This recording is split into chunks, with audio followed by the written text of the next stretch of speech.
Rob, we've had these showers really popping up like it's Florida. It does feel like Florida. Yeah. They just pop up and then they move on and the sun comes back out. Well, you did the weather for me. I'm going to go take a break. Thanks, No, I mean, really, it is the pattern that we've been in. Angela and I were talking, and I was like, how do we say this any differently? Because it's the same thing over and over again.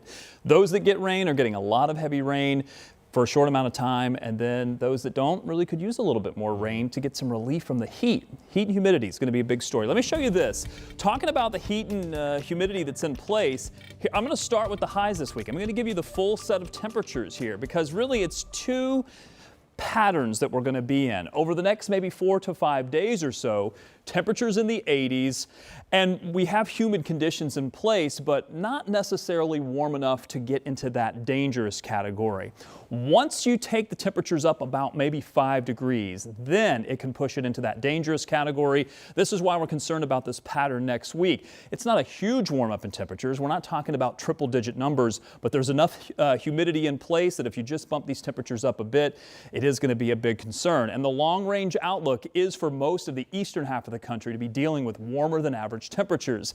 So a day like today where it's 87 and you factor in the humidity, it feels like it's a 93. We could be talking about heat index values next week that are going to surpass the triple digits, get into that dangerous category. I mean, if you've been outside over the course of the last week or so, yesterday I was out in the yard trying to do some yard work, completely drenched from the heat and humidity that's in place. So next week it's going to get even warmer and your body just can't cope with those types of temperatures. In the meantime, the story is that every single day we've had a chance for showers and storms. Now, Future Track 13 is calling for a chance for some showers and storms to develop farther to the south.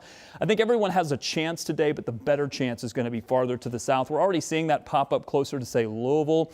And then overnight into very early morning, we could have a round of some showers and maybe even a few thunderstorms, even across the metro. Don't be surprised if just before the sun comes up, you hear a few rumbles of thunder.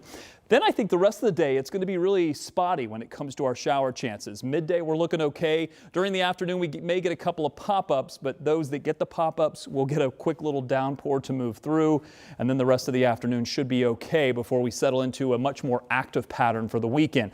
It's not going to be a rain out this weekend. I think you will have some chances for some showers to roll through. Then you'll get a break and then more showers to roll through. So when you're looking at your weekend forecast and you see scattered storms for both days, don't think it's going to rain all day. I think this is going to be watching the radar both Saturday and for Sunday as those showers and storms move on by. Best chance is going to be Saturday and Sunday to see some rain, but it doesn't mean all day you're going to have that chance. After that, the rain chances should come down, and next week the rain chances do drop a bit, but that's what's allowing a little bit more sunshine to maybe boost our temperatures up into the 90s, which could push those heat index values that you see at the bottom there past 100 degrees, getting into that dangerous category. Want to make you aware of that. Speaking of being aware of that, I want to talk about traffic very quickly just to show you one accident we've been aware of here. I mentioned this a little bit earlier, 74 westbound. This is the area that we're tracking. There is an accident. It's backing up traffic from almost Brownsburg all the way back really to 465. Here's what it looks like. Thankfully, they have finally opened the lanes now, so they're having traffic move through. The traffic coming towards you is traveling westbound.